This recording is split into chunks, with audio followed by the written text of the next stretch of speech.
नमस्कार, झारखंड समाचार में आप सबों का स्वागत है। आइए जानते हैं आज की ताज़ा खबरों को। इससे पहले आपने चैनल को सब्सक्राइब नहीं किया है तो प्लीज चैनल को सब्सक्राइब कर बेल आइकन को प्रेस कर दीजिए ताकि खबरों का अपडेट आपको मिलता रहे। आइए बढ़ते हैं खबरों की ओर। साहिबगंज में पुलिस को मिली बड़ी सफलता।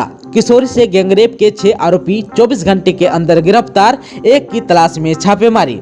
साहिबगंज जिले के तालझारी थाना क्षेत्र के जंगल में बीते सोमवार को किशोरी से हुए गैंगरेप के मामले की गुत्थी को पुलिस ने 24 घंटे में सुलझा लेने का दावा किया है। इस मामले में 7 आरोपियों में से 6 आरोपी को पुलिस ने गिरफ्तार कर लिया है। पकड़े आरोपियों में से एक बोरियो थाना क्षेत्र के कुष्टाड़ एवं बाकी 6 आरोपी तालझारी थाना क्षेत्र के बोगा पहाड़ के रहने वाले हैं। इस संबंध में एसडीपीओ राजमहल अरविंद कुमार सिंह ने तालझारी में बुधवार को प्रेस कॉन्फ्रेंस कर बताया कि पीड़िता की चाचा के मुताबिक उसकी भतीजी को राजू मालतो शादी समारोह से बहला फुसलाकर सोमवार को जंगल ले गया और अपने साथियों के साथ मिलकर बारी बारी गैंगरेप किया। गैंगरेप के बाद साक्ष्य छिपाने और खुद बचने के लिए किशोरी को पत्थर से कुचकर जान मारने का असफल प्रयास किया। भतीजी होश आने पर किसी तरह वह घर पहुंची, परिजनों को घटना की जानकारी दी। उसके बाद परिजन शिकायत करने तालझारी थाना पहुंचे। एसडीपीओ अरविंद कुमार ने बुधवार को यहां तालझारी थाना में पत्रकारों को बताया कि इस मामले में सुरजा पहाड़िया और राजू मालतो को पहले गिरफ्तार किया गया। दोनों से पूछताछ के बाद उसकी निशानदेही पर जसुआ पहाड़िया, सुखरा पहाड़िया, सुनील मालतो और मंगला मालतो को भी गिरफ्तार कर लिया गया। एक अन्य फरार आरोपी की गिरफ्तारी के लिए पुलिस छापेमारी कर रही है। जल्द ही उसे भी गिरफ्तार कर लिया जाएगा। झारखंड राज्य के 19 जिले कोरोना संक्रमण से मुक्त, महज 19 एक्टिव केस। झारखंड में कोरोना संक्रमण अब खत्म होने की कगार पर है। तीसरी लहर के संक्रमण के दौरान एक वक्त ऐसा भी था जब राज्य में सक्रिय मरीजों की संख्या 30,000 के पार कर चुकी थी। 14 जनवरी को राज्य भर में सक्रिय मरीजों का आंकड़ा 33,189 पर पहुंच गया था। यह कोरोना का पीक था, लेकिन बदलते हालात के साथ अब राज्य में सक्रिय मरीजों की संख्या घटकर महज 19 हो गई है। राजधानी रांची में सर्वाधिक 11 सक्रिय मरीज हैं, जबकि राज्य के 19 जिले बोकारो, चतरा, धनबाद, दुमका, गढ़वा, गिरिडीह, गोड्डा, गुमला, हजारीबाग, खूंटी, कोडरमा, लोहरदगा, पाकुड़, पलामू, रामगढ़, साहिबगंज, सरायकेला, सिमडेगा और पश्चिमी सिंहभूम कोरोना संक्रमण से मुक्त हो चुके हैं। आप सबको बता दूं कि मंगलवार को 4 नए संक्रमित मिले। इसमें से रांची में 2 और पूर्वी सिंहभूम में 2 यानी कि 4 संक्रमित मरीज मिले हैं। इस दिन 4 लोग कोरोना से ठीक भी हुए। जूनियर भारतीय महिला हॉकी टीम में झारखंड के सिमडेगा की 3 खिलाड़ियों का हुआ चयन। आयरलैंड में होगा टूर्नामेंट। हॉकी इंडिया ने जूनियर महिला टीम की घोषणा की है। आगामी 19 से 26 जून 2022 तक आयरलैंड के डबलिन में होने वाले 5 देशों के अंडर 23 टूर्नामेंट के लिए भारत की 20 सदस्यीय जूनियर महिला टीम में झारखंड की 3 खिलाड़ी ब्यूटी डुंगडुंग, दीपिका सोरेंग और महिमा टेटे का चयन हुआ है। इस चैंपियनशिप के लिए वैष्णवी फाल्के को कमान सौंपी गई है, जबकि मुमताज खान को उप कप्तान बनाया गया है। जूनियर महिला टीम को टूर्नामेंट में नीदरलैंड, आयरलैंड, अमेरिका और यूक्रेन की टीम से भिड़ना होगा। भारतीय टीम अपना पहला मैच मेजबान आयरलैंड के खिलाफ 19 जून को खेलेगी। टीम को इसके बाद 20 जून को नीदरलैंड से खेलना होगा, जबकि उसका तीसरा मुकाबला 22 जून को यूक्रेन से होगा। टीम अपना अंतिम राउंड रोबिन मुकाबला अमेरिका के खिलाफ 23 जून को खेलेगी। राउंड रोबिन मुकाबले के बाद शीर्ष 2 टीम के बीच 26 जून को फाइनल होगा। तीसरे और चौथे स्थान की टीम इसी दिन कांस्य पदक के लिए प्ले ऑफ में खेलेगी। झारखंड के मांडर विधानसभा उपचुनाव की हुई घोषणा, 23 जून को होगा वोटिंग। भारतीय निर्वाचन आयोग ने झारखंड समेत अन्य राज्यों में होने वाले लोकसभा और विधानसभा उपचुनाव की तारीख का ऐलान कर दिया है। इसके तहत झारखंड के मांडर विधानसभा में उपचुनाव होगा। 30 मई को नोटिफिकेशन जारी होगा। वहीं 6 जून 2022 से प्रत्याशी नॉमिनेशन कर सकेंगे। इस विधानसभा का उपचुनाव 23 जून को और काउंटिंग 26 जून को होगी।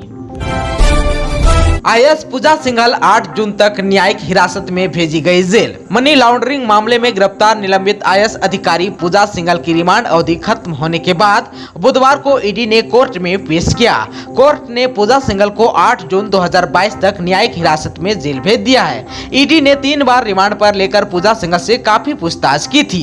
पहली बार ईडी ने 5 दिनों के लिए रिमांड पर लिया था, इसके बाद 4 दिनों के लिए और फिर 5 दिनों के लिए यानी कि कुल 14 दिनों के लिए रिमांड पर लिया था। बुधवार को ईडी ने पूजा सिंघल को कोर्ट में पेश किया था। आप सबको बता दूं कि ईडी ने मनरेगा घोटाले और मनी लॉन्ड्रिंग मामले में 6 मई को झारखंड में पूजा सिंघल के 20 से अधिक ठिकानों पर छापेमारी की थी, जिसमें 19 करोड़ 31 लाख रुपए की बरामदगी हुई। इस मामले में पूजा सिंघल के पति अभिषेक झा के सीए सुमन कुमार को रिमांड पर लिया गया, जिसमें उन्होंने कुछ भी बताने से शुरुआत में इनकार कर दिया। बाद में इस मामले में आरोपी पूजा सिंघल को भी पूछताछ के लिए बुलाया गया, लेकिन वो भी इन पैसों के बारे में सही जानकारी देने में असमर्थ रही, जिसके बाद उन्हें भी रिमांड पर लिया गया। आप सबको बता दें कि इस मामले में झारखंड की हेमंत सरकार ने पूजा सिंघल को निलंबित भी कर दिया है। आप सबको बता दें कि यह मामला वर्ष 2008 से 2011 के बीच का है, जिसमें मनरेगा कोष में 18 करोड़ रुपए से अधिक के कथित गबन मामले में ये कार्रवाई की गई। 27 मई को पंचायत चुनाव का अंतिम चरण, प्रत्याशियों का जनसंपर्क अभियान तेज। झारखंड पंचायत चुनाव अपने अंतिम पड़ाव पर है। 3 चरणों का चुनाव शांतिपूर्ण संपन्न हुआ। चौथे चरण का मतदान 27 मई को है। राज्य के 23 जिलों के 72 प्रखंड में अंतिम चरण में मतदान होना है। इसको लेकर प्रत्याशियों का चुनाव प्रचार तेज है। विभिन्न पदों पर चुनाव में किस्मत आजमा रहे प्रत्याशी मतदाताओं का ध्यान अपनी ओर खींचने के लिए हर संभव प्रयास कर रहे हैं। इस दौरान लोगों को लुभाने वाली कई वादे भी किए जा रहे हैं। आप सबको बता दें कि तीसरे और चौथे चरण की काउंटिंग 31 मई को होगी। ब्लॉकचेन प्रणाली से बीज वितरण करने में झारखंड बना देश का पहला राज्य। मुख्यमंत्री हेमंत सोरेन के निर्देश पर ब्लॉकचेन आधारित ट्रेसेबिलिटी प्लेटफॉर्म के जरिए बीज का वितरण किया जा रहा है। समय से बीज मिलने के कारण पिछले साल की तुलना में इस बार करीब 4 गुना अधिक मांग है।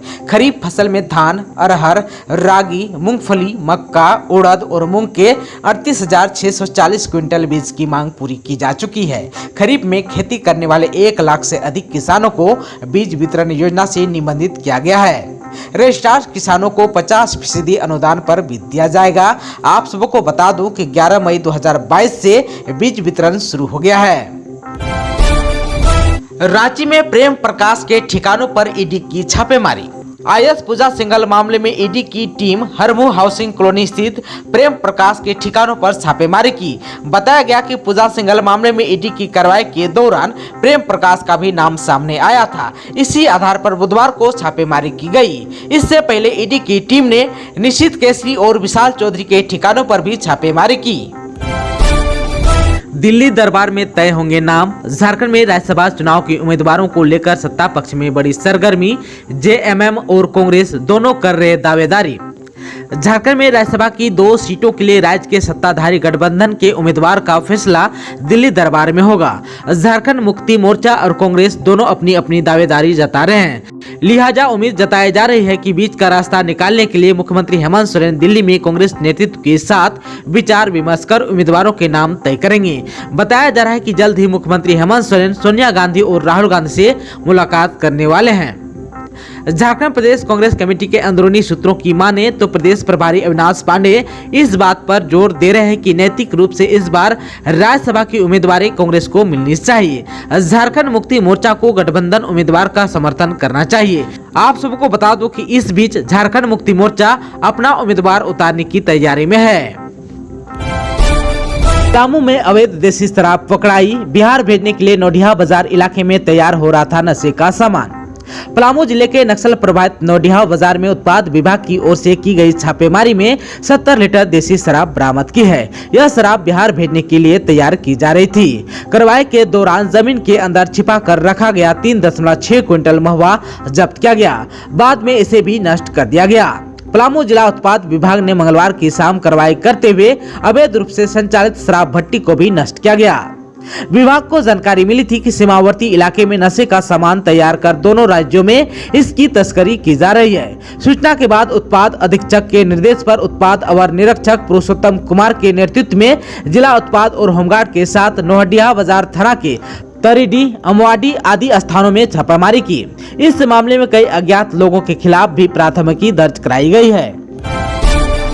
डीएवी कपिल देव के प्रचारी पर लगा यौन शोषण का आरोप। ब्लड प्रेशर चेक कराने के बहाने बुलाते थे प्रिंसिपल, टच करते थे प्राइवेट पार्ट।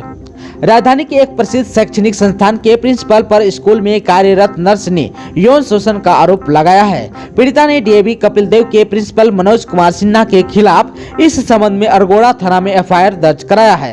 पीड़िता ने अपने आवेदन में कहा कि प्रिंसिपल हर रोज ब्लड प्रेशर चेक कराने के बहाने अपने चैम्बर में बुलाते थे, फिर धीरे धीरे उसका प्राइवेट पार्ट टच करते थे। सेफ्टी के तौर पर वह हमेशा अपने साथ अपना फोन ऑन करके जाती थी। इसकी जानकारी प्रिंसिपल को नहीं थी। पीड़िता ने प्राचार्य की करतूत का वीडियो भी बना लिया। इसे सबूत के तौर पर पुलिस के समक्ष पेश किया गया है। आप सबको बता दूं कि इतना ही नहीं, प्राचार्य शारीरिक संबंध बनाने के लिए भी दबाव डालते थे। खाली समय पर व्हाट्सएप चैट या कॉल करने का भी दबाव बनाते थे। उसने कहा कि प्रिंसिपल उनके व्हाट्सएप पर अश्लील वीडियो भी भेजा करते थे। 5 जून को रांची में भाजपा की महारैली, 40,000 आदिवासी कार्यकर्ताओं का होगा जुटान, आएंगे राष्ट्रीय अध्यक्ष जेपी नड्डा।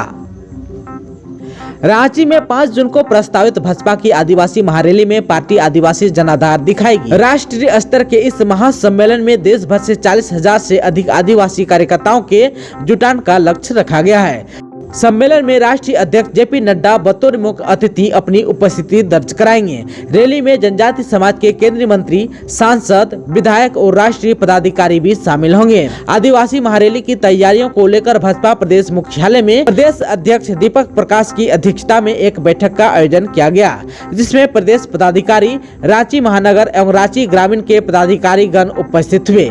बैठक में दीपक प्रकाश ने कहा कि यह हमारे लिए सौभाग्य की बात है कि इस महारैली में भाजपा के राष्ट्रीय अध्यक्ष जेपी नड्डा विशेष रूप से शामिल होंगे। जनजातीय मोर्चा के कार्यकर्ता आज से कार्यक्रम की सफलता के लिए अपने गांव, पंचायत में बैठक कर अरवा चावल देकर सभी को आमंत्रित करें। दोस्तों, अभी तक आपने चैनल को सब्सक्राइब नहीं किया है तो प्लीज चैनल को सब्सक्राइब कर बेल आइकन को प्रेस कर दीजिए ताकि खबरों का अपडेट आपको मिलता रहे। इसके साथ ही आज की खबरों में बस इतना ही। हमें दीजिए इजाजत। नमस्कार।